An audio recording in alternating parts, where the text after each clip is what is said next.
السلام علیکم ورحمۃ اللہ۔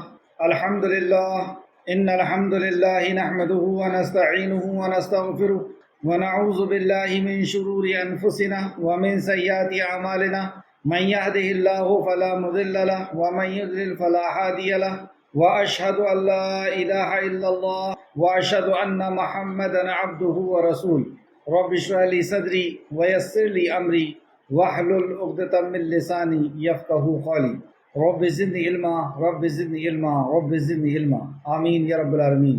ہر قسم کی تعریف اور شکر اللہ رب العزت کے لیے لائق اور زیبا ہے، جو ساری کائنات کا ایک و تنہا خالق مالک مربی اور منتظم ہے۔ درود و سلام ہو انبیاء اکرام پر، خصوصاً نبی مکرم رحمت للعالمین امام الانبیاء محمد صلی اللہ علیہ وسلم پر اور آپ کے اصحاب پر۔ اللہ رب العزت سے دعا ہے کہ اللہ رب العزت ہمیں صحیح معنوں میں یعنی قرآن کو خوب قرآن کی روشنی میں، قرآن کو صحیح احادیث سے اور قرآن کو اس طرح سمجھنے جس طرح صحابہ اکرام نے سمجھا اور عمل کیا، ایمان لایا، عمل کیا اور لوگوں تک پہنچایا، اللہ ہمیں بھی توفیق عطا فرمائے، آمین یا رب العالمین۔ لفظی ترجمہ نکال لیں، لفظی ترجمے کے اوپر غور کریں گے۔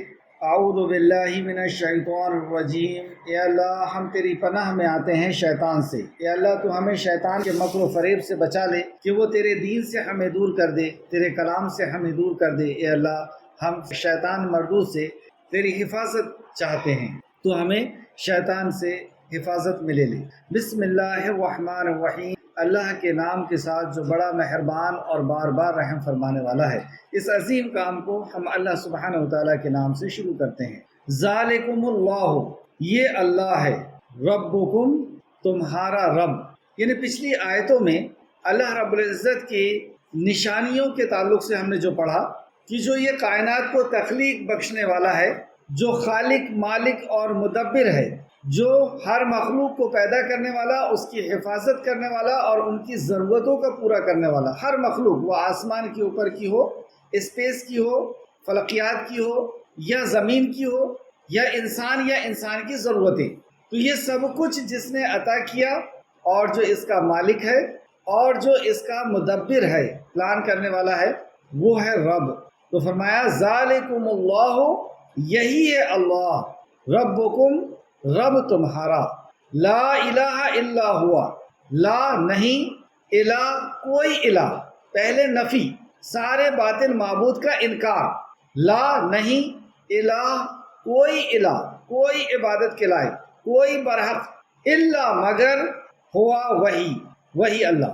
پھر اس بات، پہلے سارے باطل معبود کا انکار، نفی، اور پھر اس بات کہ صرف اور صرف اللہ ہی عبادت کے لائق۔ خالق، کیوں ہے عبادت کے لائق؟ خالق، وہ پیدا کرنے والا ہے، کل شیء، ہر چیز کا پیدا کرنے والا ہے، اور پیدا کر کے ویسے ہی چھوڑ نہیں دیا، اس کی حفاظت بھی کرتا ہے، ان کی ضرورتوں کو بھی پورا کرتا ہے، اور ملکیت بھی اس نے اختیار میں رکھی ہے اللہ سبحانہ تعالیٰ نے۔ یہ بہت بڑا احسان اس کا کہ ساری مخلوق پر ملکیت اس نے کسی اور کو نہیں دی، عزت کی، ذلت کی، رزق کی، تنگی، اور ہر چیز اللہ رب العزت نے اپنے کنٹرول میں رکھی، تو وہ مالک بھی ہے اور مدبر۔ تو خالق، وہ پیدا کرنے والا ہے، کل شیء، ہر چیز کا، فاعبدوہ، بس عبادت کرو اس کی۔ تو عبادت کا حقدار بھی وہی ہے، وہی تمہاری ضرورتوں کو پورا کر سکتا ہے۔ اور یہ اللہ رب العزت اتنی محبت کرتا ہے اللہ اپنے بندوں سے کہ وہ مخلوقوں اور محتاجوں کے پاس جا کر کے ذلیل ہو۔ اللہ سبحانہ تعالیٰ یہ نہیں چاہتا، اللہ یہ چاہتا ہے کہ بندہ میرے پاس آئے اور میں اس کی ضرورت پوری کروں۔ فاعبدوہ، پس میری عبادت کرو، پس عبادت کرو اسی کی۔ فہوا، اور وہ، علی، اوپر، کل، ہر، شیء، چیز کے، وکیل، کارساز ہے، وہ ہر چیز کے اوپر کارساز، سب کچھ کرتا ہے اور سب کچھ کر سکتا ہے، کوئی اس سے پوچھنے والا نہیں۔ نہیں پا سکتی اسے نگاہیں، نہیں پا سکتی اسے نگاہیں، یعنی کوئی آنکھ اسے نہیں دیکھ سکتی۔ وہ ہوا، اور وہ، یدرکو، وہ ادراک کر لیتا ہے، وہ پا لیتا ہے، ابصار، نگاہوں کو، اسے کوئی نگاہ نہیں دیکھتی لیکن وہ ساری نگاہوں کو دیکھتا ہے۔ وہ ہوا، اور وہ، اللطیف، لطیف ہے، بہت باریک بین ہے، خبیر، اور خوب خبر رکھنے والا ہے۔ یہ دو صفت یہاں پہ آئی، وَهُوَ اللطیف الخبیر، اور وہ بہت باریک بین اور خوب خبردار ہے۔ قد، تحقیق جاءکم آ گیا تمہارے پاس بصائر کھلی ہوئی دلیلیں، کتاب و سنت کے اندر، قرآن و حدیث کے اندر کھلی ہوئی دلیلیں تمہارے پاس آ گئی، من ربکم تمہارے رب کے طرف سے، سبحان اللہ، فمن تو جس نے اب سرا دیکھ لیا، فلنفسہ تو اس کے اپنے لیے ہے، ومن اور جو اندھا ہوا، فعلیہا تو اس پر ہے، یعنی جس نے اس سے بصیرت حاصل کر لی، اس کے مطابق عمل کیا، وہ اس کے لیے فائدہ ہے، اور جس نے نہیں کیا تو اسی کے لیے نقصان ہے۔ وما اور نہیں، انا میں، علیکم تم پر، بے حفیظ کوئی نگران، یعنی اگر چلو گے تو تمہارا فائدہ، نہیں چلو گے تو تمہارا نقصان ہے، اور میں تمہارے اوپر نگران نہیں ہوں۔ وَكَذَلِكَ اور اسی طرح، نصرف ہم پھیر پھیر کر لاتے ہیں، یعنی بار بار ریپیٹ کرتے ہیں، آیاتی اپنی آیات کو، وَلِيَقُولُوا اور تاکہ وہ کہیں، درستہ پڑھ لیا ہے تو نے، درستہ پڑھ لیا ہے تو نے، لِنُبَيِّنَهُ اور تاکہ ہم بیان کریں اسے، لِقَوْمِ ان لوگوں کے لیے، یعلمون جو علم رکھتے ہیں، اتبع پیروی کیجیے، ما اس کی جو احیا وحی کیا گیا، الیکا طرف آپ کے، من ربکا آپ کے رب کے طرف سے، تو آپ اس کی پیروی کیجیے جو آپ کے رب کے طرف سے آپ کی طرف بھیجا گیا، وحی کیا گیا، نہیں کوئی الہ مگر صرف اسی کے، ہوا وحی، پھر سے وہی، لا الہ کوئی الہ نہیں، نفی، الا ہوا مگر اسی کی، وعارض اور اعراض کی، عن المشرکین مشرکوں سے، یعنی مشرک جو تکلیف پہنچا رہے ہیں مکہ کے اندر، آپ اس سے نظر انداز کیجیے، اعراض کی، معاف کیجیے، ولو اور اگر شاء چاہتا اللہ اللہ، ما نہ اشرکو وہ شرک کرتے، اللہ اس بات پر بھی قادر ہے، اصل میں اس نے ہمیں فری ول دے دیا ہے، آزادی دے دی ہے، اس لیے لوگ اللہ رب العزت کی شان میں شرک کر رہے ہیں، ورنہ بڑی بڑی مخلوق اس کی تابع فرمان، تو یہ ہمارا اگزام چل رہا ہے، اس لیے انسان اور جن کو اللہ سبحانہ وتعالیٰ نے آزادی دے دی ہے عمل کی، ورنہ اگر اللہ چاہے تو کوئی ایک مخلوق بھی، یعنی انس اور جن بھی شرک نہیں کر سکتے، تو اللہ نے فرمایا ولو اور اگر شاء چاہتا اللہ اللہ، ما نہ اشرکو وہ شرک کرتے، وما اور نہیں، جعلنا کا بنایا ہم نے آپ کو، علیہم ان پر، حفیظہ محافظ، وما اور نہیں، انتا آپ، علیہم ان پر، بے وکیل کوئی کارساز۔ آئیں تفسیر کی طرف، آیت نمبر 102، ذالکم اللہ ربکم یہی اللہ تمہارا رب، یعنی پچھلی آیتوں سے اس آیت کا تعلق ہے، اللہ رب العزت نے اپنی معرفت اپنی مخلوق کے ذریعے سے، اپنی کائنات کے ذریعے سے، معجزات اور انبیاء علیہ السلام کے ذریعے سے مسلسل سلسلے وار چلا آ رہا ہے، اور یہاں پر اس بات کو ذہن نشین کرتے ہوئے، یعنی اس بات کو اپنے ذہن میں رکھتے ہوئے اس آیت کو پڑھیں کہ ذالکم اللہ ربکم، یہ ہے اللہ تمہارا۔ کون ہے اللہ؟ یعنی وہ جس نے آسمان کو بلند کیا، اور آسمان کے نیچے اسپیس میں، کائنات کے اندر، فلکیات میں جو بھی چیزیں نظر آ رہی ہیں، ستاروں کی شکل میں، ستاروں کے جھنڈ کی شکل میں، گیلیکسی کی شکل میں، ان کو روٹ دینے والا، ان کو چلانے والا، ان کی حفاظت کرنے والا وہی اللہ ہے۔ اور وہ جس نے اسپیس کے نیچے زمین میں، اور زمین کی ضرورتوں کو جس نے پوری کیا، کہ زمین کی ضرورت تھی کہ اس کے بیلنس کو بنائے رکھنا تھا تو پہاڑ کو رکھا، اس کے اندر جتنی مقدار پانی کی چاہیے تھی مقدار پانی کی رکھا مخلوق کے لیے، اور جتنی ہوا چاہیے تھی ہوا رکھی، اور انسان کی ضرورت کی چیزیں انسان کے اندر اور اس زمین کے اندر اس نے پھیلا دیا۔ جس نے ان سب چیزوں کو بنایا ہے، ان کی حفاظت کر رہا ہے، ان کی ضرورتوں کو پوری کر رہا ہے، وہ ہے تمہارا اللہ۔ اس اللہ کے طرف بلایا جا رہا ہے۔ مشرکین مکہ اس بات کو سمجھ نہیں پا رہے، اور کہتے ہیں کہ آپ 360 سے برائی مول لیتے ہیں ایک اللہ کے لیے، اور 360 کے علاوہ آپ ایک اور بنا لیجئے، یہ مت کہیے کہ کوئی نہیں ہے عبادت کے لائق۔ اس بات سے ان کو چڑ تھی کہ ان میں سے کوئی بھی ضرورت کا پورا کرنے والا اور کوئی بھی مصیبت کا دور کرنے والا نہیں ہے سوائے اللہ کے۔ تو اللہ کون؟ اللہ وہ جس نے یہ ساری کائنات کو وجود بخشا، اس کی حفاظت کرتا ہے، اس کی ضرورت پوری کرتا ہے۔ تو یہاں پہ ایک مختصر سے انداز میں بتایا گیا، یہ ہے اللہ تمہارا رب۔ تمہیں کسی انسان کی طرف، کسی مخلوق کی طرف نہیں بلایا جا رہا، تمہیں خالق کی طرف بلایا جا رہا ہے۔ خالق اور مخلوق کے فرق کو بتائے گا۔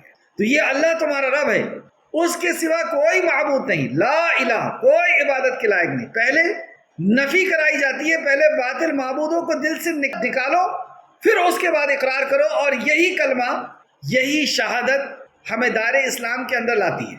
ورنہ پیدا تو بچہ فطرت پر ہوتا ہے، ہم سب فطرت پہ پیدا ہوئے۔ نبی مکرم صلی اللہ علیہ وسلم نے فرمایا کہ بچہ فطرت پہ پیدا ہوتا ہے، پھر اس کے ماں باپ اسے یہودی یا نصرانی بنا دیتے ہیں۔ تو جب ہم شعور کے اندر آئے، ہم بالغ ہوئے، اس کے بعد ہم کیا ہیں؟ اس کے بعد ہمیں اس علم کو حاصل کرنا ہوگا اور اس کی شہادت دینی ہوگی۔ پہلے سارے باطل معبود کو اپنے دل دماغ سے نکالنا ہوگا، لا الہ، اور پھر یقین دل کے گہرائی سے، زبان سے اور اعضاء کے عمل سے، اللہ، مگر اللہ، کہ اس کے سوا کوئی معبود نہیں، وہی ہر چیز کو پیدا کرنے والا ہے۔ کیوں ہے وہ معبود؟ کیونکہ اسی نے ہر چیز کو پیدا کیا۔ زندگی اور موت ہو، بیماری ہو یا شفا ہو، عزت ہو یا ذلت ہو، جو کچھ بھی چیزیں پیدا ہوئی ہے وہ سب پیدا کرنے والا صرف اور صرف اللہ ہے۔ چنانچہ تم اس کی عبادت کرو، وہ ہے عبادت کا حقدار۔ تو خالق کل شیء فاعبدوہ وہو علی کل شیء قدیر، چنانچہ تم اس کی عبادت کرو اور وہ ہر چیز پر نگران ہیں، ہر چیز پر قادر ہے وہ۔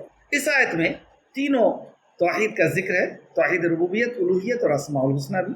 آگے اللہ سبحانہ تعالیٰ نے فرمایا، اس کی حقیقت کو نگاہیں نہیں پا سکتی اور وہ نگاہوں کو پا لیتا ہے، اور وہ نہایت باریک بین اور باخبر ہے، بہت باخبر ہے۔ وَهُوَ اللطیف الخبیر، لطیف، باریک بین اور خبیر، خبر رکھنے والا ہے۔ تفسیر ابن کثیر جلد نمبر 2 صفحہ نمبر 504، اس تفسیر کے تعلق سے کہ اللہ رب العزت کو کوئی نگاہیں نہیں دیکھ سکتی، لیکن اللہ رب العزت ہر نگاہوں کو، ہر مخلوق کو دیکھتا ہے۔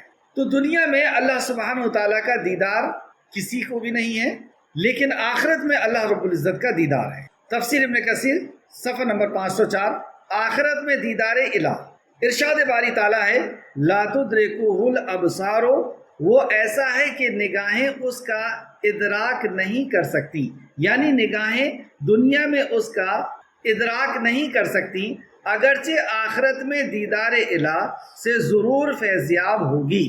آخرت میں لیکن ہماری نگاہیں اللہ رب العزت کا دیدار ضرور کریں گی۔ اللہ رب العزت ہم سب کو جنت عطا فرمائے، کیونکہ جنتیوں کو ہی اللہ سبحانہ تعالیٰ کا حشر میں بھی دیدار ہے اور جنت میں بھی دیدار۔ جیسا کہ سنن میں کئی سندوں کے ساتھ مروی رسول اللہ صلی اللہ علیہ وسلم کی متواتر احادیث سے ثابت ہے، جیسا کہ حضرت عائشہ رضی اللہ عنہا سے روایت ہے۔ حضرت عائشہ رضی اللہ عنہ، آپ کا فہم اور قرآن و حدیث پہ گہری نظر اور علم، اس سے کون آشنا، یعنی کون نہیں جانتا ماں عائشہ کی قرآن و حدیث کے تعلق سے آپ کے علم کے۔ تو آپ کا کیا عقیدہ ہے اور آپ کا کیا فرمان ہے، حدیث کو سماعت فرمائے۔ حضرت عائشہ رضی اللہ عنہا سے روایت کیا ہے کہ جو شخص یہ کہے کہ حضرت محمد صلی اللہ علیہ وسلم نے اپنے رب کو دیکھا ہے تو وہ جھوٹ کہتا ہے۔ اور ایک روایت میں الفاظ یہ ہیں کہ وہ اللہ تعالیٰ کی طرف جھوٹ بات منسوب کرتا ہے، کیونکہ اللہ تعالیٰ فرماتا ہے۔ اب معائشہ اللہ تعالیٰ فرماتا ہے، یعنی قرآن کی آیت کو کوٹ کر کے کہہ رہی ہیں، لا تدرکہ الابصار وہو یدرک الابصار، وہ ایسا ہے کہ نگاہیں اس کا ادراک نہیں کر سکتی اور وہ نگاہوں کا ادراک کر لیتا ہے۔ یعنی اس عقیدے کے لیے آپ نے اس آیت کو پیش کیا۔ اس حدیث کو بخاری اور مسلم دونوں نے روایت کیا ہے، اور یہ ایسی حدیثی کتاب ہے کہ اہل سنت والجماعت یعنی مسلمان اس کو قرآن کے بعد سب سے صحیح حدیثی کتاب مانتے ہیں۔ بخاری شریف حدیث نمبر 4855 اور مسلم شریف حدیث نمبر 177 صحیح حدیث میں حضرت ابو موسیٰ اشعری رضی اللہ عنہ سے مرفوعاً مروی ہے کہ بے شک اللہ تعالیٰ نہیں سوتا اور نہ اس کی ذات پاک کے شایان شان ہے کہ وہ سوئے، یعنی اللہ رب العزت نہ سوتا ہے، جیسے آیت الکرسی میں فرمایا الحی القیوم لا تاخذہ سنۃ ولا نوم، نہ اسے اونگ آتی ہے نہ نیند۔ تو اللہ رب العزت کی شان کے لائق یہ بات نہیں ہے کہ اسے اونگ آئے یا نیند آئے یا وہ سوئے۔ اللہ رب العزت اس عیب سے پاک ہے۔ اور آگے آپ نے فرمایا وہ میزان کو جھکاتا اور اوپر اٹھاتا ہے، یعنی ہمارے اعمال اس کی طرف رات کا عمل دن سے پہلے اور دن کا عمل رات سے پہلے اٹھایا جاتا ہے۔ اس کا حجاب نور ہے، یا ابو بکر رضی اللہ عنہ کی روایت کے مطابق آگ ہے۔ اس کا حجاب پردہ، اگر وہ اسے دور ہٹا دے تو اس کے چہرے کی انوار ہر اس چیز کو، یعنی اس مخلوق کو، ہر اس مخلوق میں سے جلا دے جس پر اس کی نظر پڑے، یعنی ساری مخلوق اس کے چہرے اقدس کے انوار و تجلیات کی تاب نہ لا سکے گی، مطلب اس کو برداشت نہ کر سکی، جل کر وہ راکھ ہو جائے۔ یہ بھی حدیث مسلم شریف حدیث نمبر 179۔ اسی طرح اور حدیث دیکھتے ہیں، ایک اور حدیث امام مسلم نے ہی اس کو لے کر کے آئے ہیں۔ سیدنا ابو ذر رضی اللہ عنہ بیان کرتے ہیں، میں نے رسول اللہ صلی اللہ علیہ وسلم سے سوال کیا کہ کیا آپ نے اپنے رب کو دیکھا ہے؟ تو آپ نے فرمایا، میں اس کو کیسے دیکھ سکتا ہوں، وہ تو نور ہے۔ مسلم شریف حدیث نمبر 178۔ سیدہ عائشہ رضی اللہ عنہ بیان کرتی ہیں، جس نے یہ اعتقاد رکھا، یعنی یہ عقیدہ رکھا کہ محمد صلی اللہ علیہ وسلم نے اپنے رب کو دیکھا یا اس میں سے کوئی چیز چھپا لی۔ دوسرا عقیدہ یہ کہ اس نے اس میں سے کچھ چیز چھپا لی جس کی تبلیغ کا اللہ تعالیٰ نے اسے حکم دیا تھا۔ دوسرا جرم، پہلا جرم کہ اس نے یہ عقیدہ رکھا کہ نبی مکرم نے اللہ کو دیکھا، یا اس نے یہ عقیدہ رکھا کہ رسول اللہ کے اوپر جو شریعت آئی تھی اس شریعت میں سے انہوں نے کچھ چھپا لیا ہے، یا رسول اللہ صلی اللہ علیہ وسلم غیب جانتے ہیں۔ تیسرا عقیدہ یہ، تو اس نے اللہ تعالیٰ پر بہت بڑا جھوٹ باندھا۔ مسلم شریف حدیث نمبر 177۔ لیکن آخرت میں نیک لوگوں کو اللہ سبحانہ وتعالیٰ کا دیدار ہوگا۔ سیدنا ابو ہریرہ رضی اللہ عنہ بیان کرتے ہیں، رسول اللہ صلی اللہ علیہ وسلم نے فرمایا، روز قیامت تم اپنے رب کو بھی ظاہری یعنی اسی طرح دیکھو گے جس طرح بغیر کسی تکلیف کے تم 14ویں کے چاند کو دیکھتے ہو۔ ایک یہ لمبی حدیث ہے، اس کا ایک حصہ کہ تم اللہ رب العزت کا دیدار کرو گے اتنی آسانی سے جتنی آسانی سے کسی تکلیف کے بغیر تم چاند کا دیدار کرتے ہو۔ اللہ رب العزت ہم سب کو مومن بنائے اور ہم سب کو اس لائق بنائے کہ ہم جنت کے اندر اللہ رب العزت ہمیں اپنے فضل و کرم سے پہنچا دے، اور اے اللہ ہم تجھ سے تیرے دیدار کا سوال کرتے ہیں، آمین رب العالمین۔ مسلم شریف حدیث نمبر 182، اور اگر اردو کی مسلم شریف میں آپ دیکھیں گے تو حدیث نمبر 451۔ اس آیت کی تفسیر میں تفسیر احسن البیان فرماتے ہیں، ابصار یعنی بصر، نگاہ کی جمع ہے، یعنی انسان کی آنکھیں اللہ کی حقیقت کو نہیں پہنچ سکتی، انسان کی آنکھیں اللہ کی حقیقت کو نہیں پہنچ سکتی، اور اگر اس سے مراد رؤیت بصیر ہو تو اس کا تعلق دنیا سے ہوگا، یعنی دنیا کی آنکھ سے کوئی اللہ کو نہیں دیکھ سکتا، دنیا کی آنکھ سے اللہ کو کوئی نہیں دیکھ سکتا۔ تاہم یہ صحیح اور متواتر روایت سے ثابت ہے، یعنی یہ جو روایت ہے متواتر ہے، صحابہ کے دور میں، تابعین، تبع تابعین کے دور میں، اور ہر دور میں یہ متواتر حدیث ہے، متواتر سے ہے۔ قیامت والے دن اہل ایمان اللہ تعالیٰ کو دیکھیں گے اور جنت میں بھی اس کے دیدار سے مشرف ہوں گی، حشر کے میدان میں بھی اور جنت میں بھی بندہ مومن جو ہے وہ اللہ سبحانہ وتعالیٰ کو دیکھے گا۔ اس لیے معتزلہ کا اس آیت سے استدلال کرتے ہوئے یہ کہنا کہ اللہ تعالیٰ کو کوئی بھی نہیں دیکھ سکتا دنیا میں نہ آخرت میں، یہ صحیح نہیں ہے۔ معتزلہ ایک فرقہ ہے جو اس آیت کو غلط طریقے سے لیتے ہیں، یعنی صحابہ کے منہج کے خلاف لیتے ہیں، اور وہ یہ کہتے ہیں کہ اللہ رب العزت نے کہہ دیا کہ اللہ کو کوئی آنکھ نہیں دیکھ سکتی، تو نہ دنیا میں دیکھ سکتی ہے، نہ جنت میں دیکھ سکتی ہے، نہ آخرت میں دیکھ سکتی ہے۔ تو یہ بات ان کی غلط ہے، کیونکہ صحیح حدیث سے یہ ثابت ہے، اور یہاں پہ قرآن کی ایک آیت بھی مفسر نے آگے پیش کی ہے، اور قرآن و حدیث سے یہ ثابت ہے کہ جنت میں اللہ سبحانہ تعالیٰ کا دیدار ہوگا، لیکن دنیا کی آنکھ اللہ کا دیدار نہیں کر سکتی، کیونکہ اس نفی کا تعلق صرف دنیا سے ہے۔ یہاں پہ جو نفی کا تعلق ہے صرف دنیا سے، یعنی دنیا کی آنکھ سے ہے۔ حضرت عائشہ رضی اللہ عنہ بھی اس آیت سے استدلال کرتے ہوئے فرماتی ہیں جس شخص نے بھی یہ دعویٰ کیا کہ نبی کریم صلی اللہ علیہ وسلم نے شب معراج میں اللہ تعالیٰ کی زیارت کی ہے اس نے قطعاً جھوٹ بولا۔ بخاری شریف حدیث نمبر 4855۔ کیونکہ اس آیت کی روح سے پیغمبر سمیت کوئی بھی اللہ کو دیکھنے پر قادر نہیں ہے، البتہ آخرت کی زندگی میں یہ دیدار ممکن ہوگا، جیسے دوسرے مقام پر قرآن میں اللہ سبحانہ وتعالیٰ نے فرمایا وجوہ یومئذ ناظرہ الی ربک ناظرہ، کئی چہرے اس دن تر و تازہ ہوں گے، اپنے رب کے طرف دیکھ رہے ہوں گے۔ کئی چہرے اس دن تر و تازہ ہوں گے، یعنی یہ مومن کے چہرے ہیں، اور وہ اپنے رب کو دیکھ رہے ہوں گے۔ معلوم ہوا کہ آخرت میں اللہ کا دیدار ہے۔ سورہ قیامہ سورہ نمبر 75 آیت نمبر 21 اور 22۔ آیت پہ واپس آئیں، آیت نمبر 103۔ اور اس کی حقیقت یعنی اللہ کو نگاہیں نہیں پا سکتی اور وہ نگاہوں کو پا لیتا ہے، اور وہ نہایت باریک بین بہت باخبر ہے۔ آیت نمبر 104۔ تمہارے پاس تمہارے رب کے طرف سے واضح دلیل آ چکی، چنانچہ جس نے بصیرت سے کام لیا تو اس کے اپنے فائدے کے لیے ہے۔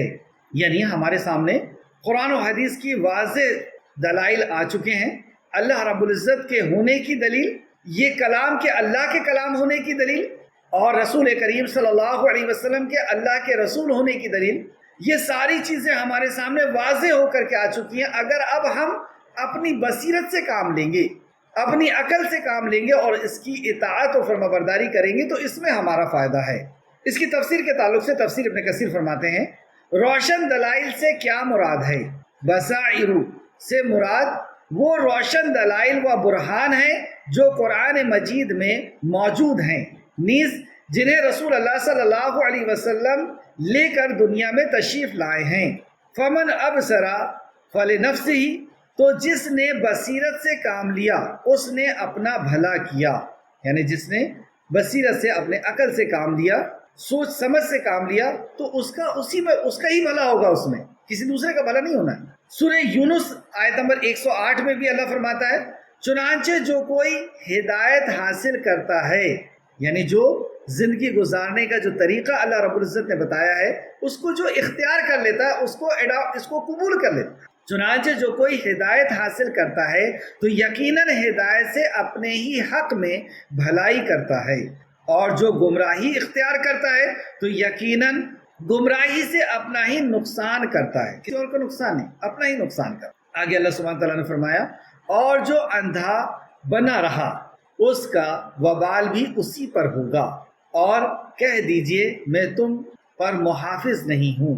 رسول کریم صلی اللہ علیہ وسلم نے پیغام پہنچایا، اگر ہم اس کو قبول کرتے ہیں تو ہمارا فائدہ ہے، اور اگر ہم نہیں قبول کرتے تو ہمارا ہی نقصان ہے۔ رسول اللہ صلی اللہ علیہ وسلم کی ذمہ داری پہنچا دینے کی تھی، حساب تو اللہ سبحانہ و تعالیٰ لے گا، جیسے کہ سورہ حج آیت نمبر 46 میں اللہ رب العزت نے فرمایا 46 میں، پس بے شک ان کی آنکھیں اندھی نہیں ہوتی بلکہ دل جو سینوں میں ہیں وہ اندھے ہوتے ہیں۔ آنکھ سے تو یہ دیکھ رہے ہیں، اللہ رب العزت کی مخلوق کو دیکھ رہے ہیں، سورج چاند زمین آسمان انسان کی ضرورتوں کا پورا ہونا، یہ سب کچھ دیکھ رہے ہیں۔ ان کی آنکھیں اندھی نہیں ہیں، ان کا دل اندھا ہے، جو دل اس مخلوق کو دیکھ کر کے اپنے خالق کو نہیں پہچانتا، اس مخلوق کو دیکھ کر کے اللہ رب العزت تک نہیں پہنچ رہا، اللہ کا یقین نہیں حاصل کر پا رہا۔ آیت نمبر 105، اور ہم آیتوں کو اسی طرح پھیر پھیر کر بیان کرتے ہیں، یعنی تکرار کے ساتھ بیان کرتے ہیں، بار بار آتی ہیں آیتیں، اور ہم آیتوں کو اسی طرح پھیر پھیر کر بیان کرتے ہیں، کیوں؟ تاکہ وہ انکار کرنے والے، کفر کرنے والے یہ کہیں کہ تو نے اسے پڑھ لیا ہے، یا جیسے سورہ فرقان کے اندر اللہ سبحانہ تعالیٰ نے فرمایا کہ یہاں پہ ان کی مراد یہی ہے کہ تو نے اسے پڑھ لیا، یعنی تو نے اسے گڑھ لیا ہے، جیسے کہ سورہ فرقان میں آیت نمبر 4 اور 5۔ اور کافر کہتے ہیں کہ یہ قرآن من گھڑت باتیں ہیں جو اس نے بنا لیے ہیں، یعنی رسول اللہ نے خود بنا لیے، اور اس کے گڑھنے میں، یعنی اس کے بنانے میں، اس کے گڑھنے میں دوسرے لوگوں نے اس کی مدد کی ہے، یعنی صحابہ کرام نے اس کو بڑھاوا دیا ہے، مدد کی ہے۔ چنانچہ لوگ ایسا کہتے ہیں اور وہ ظلم اور جھوٹ پر اتر آئے ہیں. یہ ظلم ہے، ان کا گناہ ہے، اور وہ ظلم پر اتر آئے ہیں، جھوٹ پر اتر آئے ہیں، اور کہتے ہیں کہ یہ پہلے لوگوں کی کہانیاں ہیں. یہ پہلے لوگوں کی کہانیاں ہیں، یعنی یہ اسی لیے قرآن پر توجہ نہیں دے رہے کہ ان کا عقیدہ یہ ہے کہ یہ پہلے لوگوں کی کہانیاں ہیں، اس کے اندر اور کوئی حقیقت نہیں. اس وجہ سے یہ قرآن پہ توجہ نہیں دے رہے. آج مسلمان قرآن پہ توجہ کیوں نہیں دے رہا؟ کیا اس کا بھی یہی عقیدہ ہے؟ تو اس پہ ہم غور کریں کہ کیا ہم توجہ دے رہے ہیں. آیت کو پھر سے دیکھیں. اور کافر کہتے ہیں کہ یہ قرآن من گھڑت باتیں ہیں، یعنی یہ خالق کائنات کی طرف سے نہیں آئی جس کی طرف ہم کو مر کر کے جانا ہے، جو ہماری زندگی اور موت کا مالک ہے. اور کہتے ہیں یہ اس نے بنا لیا ہے، یعنی اس نے اسے گڑھ لیا ہے، اور دوسرے لوگوں نے بھی اس کا ہاتھ بٹایا ہے. چنانچہ لوگ ظلم اور جھوٹ پر اتر آئے ہیں اور کہتے ہیں یہ پہلے لوگوں کی کہانیاں ہیں جن کو اس نے لکھ لیا ہے، اور صبح اور شام اس کو پڑھ پڑھ کر سنائے جاتے ہیں. آگے آیت کا دوسرا حصہ، آیت نمبر 105. اور جو لوگ علم رکھتے ہیں ان پر ہم اس حقیقت کو واضح کرتے ہیں. مطلب ان کے لیے تو یہ من گھڑت باتیں ہیں، ان کے لیے توجہ کے لائق باتیں نہیں ہیں، لیکن اور جو لوگ علم رکھتے ہیں ان پر ہم اس حقیقت کو واضح کرتے ہیں. آیت نمبر 106. اے نبی کریم صلی اللہ علیہ وسلم، اتبع ما اوحی الیک من ربک لا الہ الا ہوا. اے نبی، آپ اس وحی کی پیروی کیجیے جو آپ پر آپ کے رب کے طرف سے نازل کی گئی ہے، اس کے سوا کوئی معبود نہیں.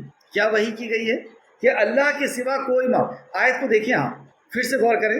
اے نبی، آپ اس وحی کی پیروی کیجیے. تو اس وحی میں ایسا کیا ہے جس کی پیروی کرنا ہے؟ وہ بات آگے آ رہی ہے. مکی صورت ہے، تو مکہ کے اندر کیا باتیں تھیں ہم سب جانتے ہیں. تو اے نبی، آپ اس وحی کی پیروی کریے جو آپ پر آپ کے رب کے طرف سے نازل کی گئی، کہ اس کے سوا کوئی معبود نہیں. اس بات کی پیروی کیجیے، اس توحید کی پیروی کیجیے. اور یہ ساری امت کے لیے خطاب ہے. اور مشرکین کی طرف دھیان نہ دیجیے، مشرک کی طرف دھیان نہ دیجیے. کیا مطلب ہوا اس کا؟ کہ مشرکین اب جو آپ کو تکلیف پہنچا رہے ہیں، جیسے کہ تفسیر ابن کثیر فرماتے ہیں، اور مشرکوں سے کنارہ رکھیں، یعنی انہیں معاف کر دیں، درگزر سے کام لیں، اور ان کی تکلیف کو برداشت کرتے رہیں، حتیٰ کہ ان کے مقابلے میں اللہ تعالیٰ آپ کو فتح و نصرت سے سرفراز فرما دی. آیت نمبر 107. اور اگر اللہ چاہتا تو وہ شرک نہ کرتے. وحی کی اتباع کیجیے. اور وحی کی اتباع کیا ہے؟ کہ اس کے سوا کوئی معبود نہیں ہے. اور مشرک جو تکلیف پہنچا رہے ہیں اس وجہ سے کیونکہ آپ نے توحید کو قبول کر لیا، یا جو بھی توحید کو قبول کرتا ہے تو مشرک اس کو تکلیف پہنچاتے ہیں. تو تکلیف اگر یہ پہنچا رہے ہیں تو آپ بدلے میں کون سی کارروائی کریں گے؟ سب رات میں اٹھ کر کے ان کے لیے دعا، درگزر کیجیے، معاف کیجیے. یہ مکہ میں یہی حکم رہا. اور اگر اللہ چاہتا تو وہ شرک نہ کرتے. کیا مطلب وہ اس کا؟ کہ اگر اللہ رب العزت، اللہ ہر چیز پر قادر ہے. آپ دیکھیں بڑی بڑی مخلوق جن کو اللہ نے بہت طاقت دی، لیکن انسان کے علاوہ کوئی اور شرک نہیں کرتا. کیوں نہیں کرتا؟ کیونکہ اللہ رب العزت نہیں چاہتا کہ وہ شرک کرے. انسان اور جن کیوں کر رہے ہیں؟ کیونکہ ان کو عمل کی آزادی ہے، کیونکہ ان کا ایگزام چل رہا ہے اور پھر ان کا حساب و کتاب ہوگا. تو یہاں فرمایا، اور بھی آپ دیکھ سکتے ہیں سورہ رعد، کہ آپ کا کام تو صرف پیغام پہنچا دینا ہے. جیسے کہ میں اکثر یہ کہتا ہوں کہ اللہ فرماتا ہے کہ آپ پیغام پہنچا دیجئے، حساب میں لوں گا. بہت سخت بات ہے کہ میرے تک اور آپ تک پیغام آ گیا، اور اگر ہم نے عمل نہیں کیا تو رسول اللہ کی ذمہ داری تو پوری ہو گئی صلی اللہ علیہ وسلم. اب حساب اللہ سبحانہ و تعالیٰ لے کہ تجھے جو علم تھا اس پہ کتنا عمل کیا. اور حشر کے میدان میں یہی 5 سوال ہوں گے. پہلا سوال کہ عمر کہاں گزاری؟ یہ عمر اللہ کی امانت ہے دی ہوئی. یہ زندگی، یہ جسم اور ضرورت کی چیزیں، یہ اللہ کی امانت ہے، اس کا حساب لے گا اللہ کہ عمر کہاں گزاری. پھر جوانی کہاں گزاری؟ اس عمر کے اندر بھی خاص جو وقت ہوتا ہے جوانی کا، اس کا پھر الگ سے حساب. جوانی کہاں گزاری؟ دوسرا سوال. یہ حشر کے میدان کے 5 سوال، اور 3 سوال قبر، صرف 8 سوال. تیسرا سوال، مال کہاں سے کمایا؟ دھوکہ دے کے لوگوں کو تکلیف پہنچا کے مار کے کہاں سے کمایا؟ اور چوتھا، اسے کہاں خرچ کیا؟ شراب جوئے میں کہاں خرچ کیا؟ اور 5واں سوال، جو علم تھا اس پہ کیا عمل کیا؟ تو یہ پیغام تو ہم تک پہنچ گیا، ہم خود پڑھ رہے ہیں اس کو. کیسے ہم اس کا انکار کریں؟ ہم خود احادیث کو اور قرآن کی آیتوں کو پڑھ رہے ہیں.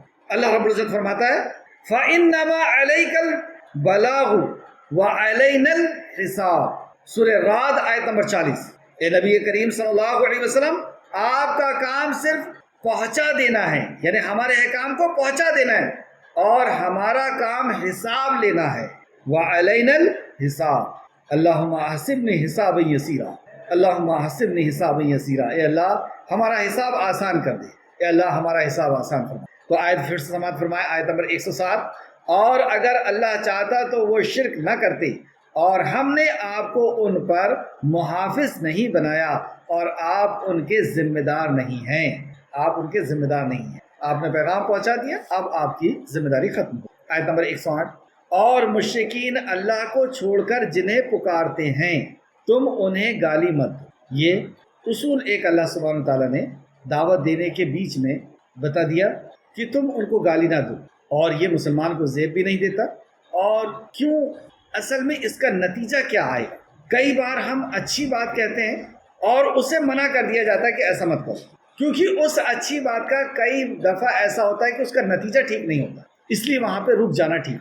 اور یہاں پہ دوسرا مقصد ہے کہ آپ کسی کو برا نہیں کہیں گے، گالی نہیں دیں گے، حقیقت بیان کرنا ایک الگ ہے۔